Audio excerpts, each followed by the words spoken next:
आप खड़ी होंगी और अपना बोलना शुरू करेंगी, आसन ने आपको इजाजत दी है। व्यवस्था देना आप ही का काम है।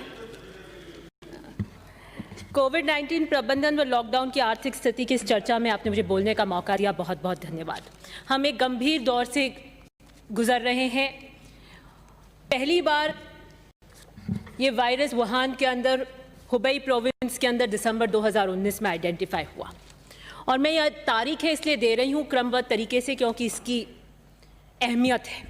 31 दिसंबर को पहली बार चीन के अंदर इस निमोनिया के तरीके से एक नया वायरस आया। 1 जनवरी को वहाँ पे सी फूड मार्केट बंद किया गया। 9 जनवरी को WHO ने रिकॉग्नाइज किया। 10 जनवरी को कोविड-19 दुनिया के साथ साझा किया गया। 11 जनवरी को पहली मौत हुई और 13 जनवरी के बाद में दूसरे देशों, भारत में, ईरान में ये फैलने लग गया। 12 मार्च को WHO ने इसे पैंडेमिक घोषित कर दिया, वह ग्लोबल हेल्थ इमरजेंसी घोषित कर दिया। फ्लैटनिंग कर्व की इंपॉर्टेंस को WHO ने दर्शाया, जिसको सेंटर फॉलो नहीं कर पाई, जिसका औचित्य था कि कर्व को स्लैगर करने से, नए केसेस लॉन्ग पीरियड तक करने से लोगों को बेहतर केयर एक्सेस हो पाएगी। 12 फरवरी को ही राहुल गांधी जी ने अपने ट्वीट में सरकार को चेताया और कहा कि आप इस वायरस की भयावह जो आने वाला है, जिससे आर्थिक स्थिति और जानमाल का जो भयानक खतरा आने वाला है, उसे सचेत कराया ताकि सरकार इसका नियंत्रण प्रबंधन कर सके। लेकिन 12 फरवरी को सरकार ने उन पर ध्यान नहीं दिया, लेकिन फरवरी में दिल्ली दहर रही थी, सुलग रही थी। CAA, ट्रिपल तलाक, NRC, पॉपुलेशन रजिस्टर, ये एजेंडाज आपकी प्राथमिकता रहे, स्वास्थ्य आपकी प्राथमिकता नहीं थी। देश के साथ क्या आपको दूरदर्शिता की सोच रखनी थी, उसकी प्लानिंग आप नहीं कर रहे थे। होम मिनिस्टर की पुलिस विफल रही दिल्ली को सुलगने से रुकने से। और एक विशेष सेइंग है रोम के बारे में, emperor Nero was fiddling while Rome was burning. उसके बाद में आप लॉकडाउन घोषित करते हैं और 24 मार्च को 4 घंटे के नोटिस के ऊपर बिना किसी प्लानिंग के आप लॉकडाउन घोषित करते हैं। मैं इन तारीखों को इसलिए कह रही थी क्योंकि this lockdown was purposely delayed. पूरे देश के स्वास्थ्य और जनमानस को ताक पे रख दिया अपने पॉलिटिकल मोटिव्स को हासिल करने के लिए। आप मध्य प्रदेश की सरकार को टॉपल करने के लिए इस लॉकडाउन को स्थगित कर रहे थे। 23 मार्च को 9 बजे शिवराज सिंह जी चौहान मुख्यमंत्री की शपथ लेते हैं और 24 मार्च को देश में नेशनल लॉकडाउन लगता है। अभी बहुत सारी तोहमतें पहले लगा रहे थे कि सरकार होटल में थी, कोरोना का आप ध्यान नहीं देते, कोरोना का आप प्रबंधन नहीं करते, सरकार संवेदनशील नहीं है। 8 मार्च को जब 3 चार्टर प्लेन, 6 मंत्री और 9 MLA को बेंगलोर के होटल में रहते, तब आपको कोविड की चिंता नहीं हुई। 10 मार्च को रेजिग्नेशन एक्सेप्ट हो जाते हैं और जब ये सब कुछ हो जाता है तब आप लॉकडाउन की व्यवस्था करते हैं मात्र 4 घंटे में। आप सोचते नहीं, आप प्लानिंग नहीं करते। तालियां बजवाई आपने, थालियां पिटवाई, मोमबत्तियां जलाई, लेकिन वो जो मजदूर रोडों पर आ गए उनके चूल्हे कैसे जले इसका आपने नहीं सोचा। और सबसे पहली मौत भी कर्नाटका में हुई कोविड से। बिना तैयारी के जल्दबाजी में सब्जियां खेतों में सड़ी, मंडियों में सड़ी, ग्राहकों तक नहीं पहुंच पाई, किसानों को कीमत नहीं मिली, उपभोक्ता को सब्जी नहीं मिली, एसेंशियल कमोडिटीज की आवक घटी, 60% सड़क पर थी ट्रक्स, 1 करोड़ दुकानें बंद हो गई, ट्रांसपोर्ट कीमतें 4 गुना बढ़ गई, राज्यों और राज्यों के बीच की सप्लाई चेन चरमरा गई। नतीजन जमाखोरी और काले बाजारी और इन्फ्लेशन पूरे हिंदुस्तान के अंदर बढ़ गया। ये आपने किया, ये प्रबंधन था आपका।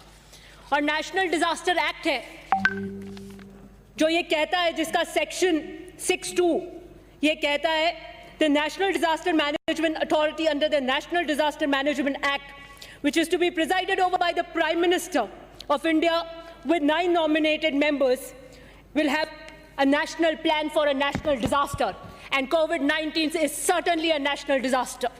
लेकिन आप कोई नेशनल प्लान के साथ नहीं आए, आप 4 घंटे में ऐसे लॉकडाउन के साथ में आए जिसने आपने पूरे आर्थिक रूप से, हर समाज के वर्ग को आपने चरमरा कर रख दिया।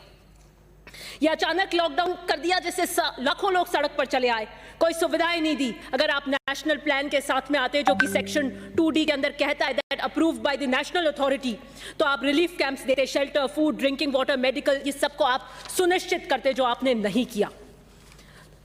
मैं मजदूर की एक व्यथा कहना चाहूंगी कि हमने हृदय विदारक देखा किस तरीके से मजदूर आया था, हमारे रोंगटे खड़े हो गए। आपने उसको तिरस्कृत किया, उसे दरकिनार किया। कंस्ट्रक्शन लेबर चाहे हर जितना भी 39 से 45 करोड़ आबादी हमारी मजदूर की है, आपने इनके रिहैबिलिटेशन के लिए, इनके एम्प्लॉयमेंट के लिए कोई पॉलिसी आप लेकर नहीं आए। फिर आपने बसेस चलाने का थोड़े टाइम बाद में, कुछ अवधि के बाद में, जब पूरा देश एक स्वर में इनके लिए इनकी व्यथा को बोलने लगा, तब आपने कहा point A two point B buses जाएंगी, जो कि पॉसिबल नहीं थी। आप बाहर से लाने के लिए प्लेन ला सकते हो, लेकिन मजदूरों के लिए आपकी प्राथमिकता नहीं है। फिर आप ट्रेन लाने की बात करी आपने, और उसके फेयर भी आपने नहीं दिए। कांग्रेस प्रेसिडेंट ने उसी वक्त तुरंत पीसीसी चीफ्स को लेटर लिखा कि सारा फेयर कांग्रेस वहन करेगी। तब आपके स्पोक्सपर्सन ने कहा कि आप झूठ और राजनीति कर रहे हैं, 85% हम दे रहे हैं और 15% दे रहे हैं, उसके लिए कोई सर्कुलर नहीं था, लेकिन आप अपना झूठ बोलते रहे। आपने मजदूर के लिए कोई फाइनेंशियल स्टिमुलस नहीं दिया, बस पीएम ने आखिर में जाके माफी मांग ली कि मुझे माफ कर दो। तबाह करके आपका माफी मांगने का यह अंदाज भी गजब है। मैं मजदूर की एक व्यथा पढ़ना चाहूंगी। जा रहे हैं हम, जैसे आए थे वैसे ही जा रहे हैं। 2-4 पोटलियां साथ थी तब भी, आज भी, और ये देह, लेकिन आत्मा पर खरोंचे अब इतनी बढ़ गई हैं, कौन देखता है, कौन रोकता? तो शायद रुक भी जाते, कोई दिखलाता आंख में पानी, इतना कहता कि ये शहर तुम्हारा भी है। उन्होंने भी नहीं देखा पलटकर, जिनकी घर की दीवारें हमने चमकाई। उन्होंने भी कुछ नहीं किया, कहा जिनकी 1300 डिग्री पर कांच पिघलाकर चूड़ियां बनाई। इन सब प्लास हथौड़े के पीछे एक हाथ है, यह हाथ कोई नहीं देखता। ये वो हाथ जिसे दूसरे हाथ की ऊष्मा चाहिए, वो उस ऊष्मा की बात कर रहा है, उस सोशल सिक्योरिटी नेट की बात कर रहा है जिसको गवर्नमेंट ऑफ इंडिया को देना चाहिए था। इसे सिक्योर करने में आप विफल रहे, ये आपकी चीज है। अभी आप कह रहे थे कि आप हमारी सराहना क्यों नहीं करते। मैं किसान वर्ग से आती हूं और किसान की बात करूंगी। रबी की कीमतों के अंदर 50,000 करोड़ से ज्यादा अधिक नुकसान हुआ, आपने एक पैसा किसान को नहीं दिया। प्रोक्योरमेंट बढ़ाने की जरूरत थी, गेहूं, सरसों, चने की, आप नहीं बढ़ा पाए। लोन अदायगी को आपको डिले करना चाहिए था 6 मंथ, आपने नहीं किया। क्रेडिट सीड्स आपको देने चाहिए थे, आपने नहीं किया। You should have purchase every ounce of food grain at MSP, आपने नहीं किया। आपको GST हटा देनी चाहिए थी फर्टिलाइजर, पेस्टिसाइड्स और एग्रीकल्चर इक्विपमेंट में, आपने नहीं किया। आपको कम से कम 10,000 रुपए ट्रांसफर करने चाहिए थे 8.22 करोड़ PM किसान योजना अकाउंट्स के अंदर, उनको पैसा देकर आर्थिक सिक्योरिटी देनी चाहिए थी, जो आपने नहीं करी। इससे कहीं पहले आपने फसल बीमा योजना, मौसम आधारित बीमा योजना में केंद्र वाली प्रीमियम राशि को 100% कट कर दिया और आप किसान के घड़ियाल आंसू बहाते। एग्रीकल्चर सबसे बड़ी इकोनॉमिक एक्टिविटी का हिस्सा है। फिर बात करिए रिटेल सेक्टर, जो 35.41% इकोनॉमिक एक्टिविटीज का हिस्सा है, 20% एम्प्लॉयमेंट जनरेट करता है, उसे भी इन्होंने कुछ नहीं दिया। छोटी दुकानें बंद हो गई, सप्लाई चेन्स टूट गई, बट इन्होंने कुछ नहीं किया। एक विकट इकोनॉमिक इमरजेंसी की सिचुएशन में, क्राइसिस में लाकर हमारे देश को इन्होंने खड़ा कर दिया, और ये कहते हैं कि आप हमारी सराहना क्यों नहीं करते। बिल्कुल, अनएम्प्लॉयमेंट 27 ईयर्स में सबसे ज्यादा पहले ही था, और कोरोना के कारण और ज्यादा हो गया, लेकिन आप कोई एम्प्लॉयमेंट के लिए रिहैबिलिटेशन पॉलिसी नहीं लेके आए।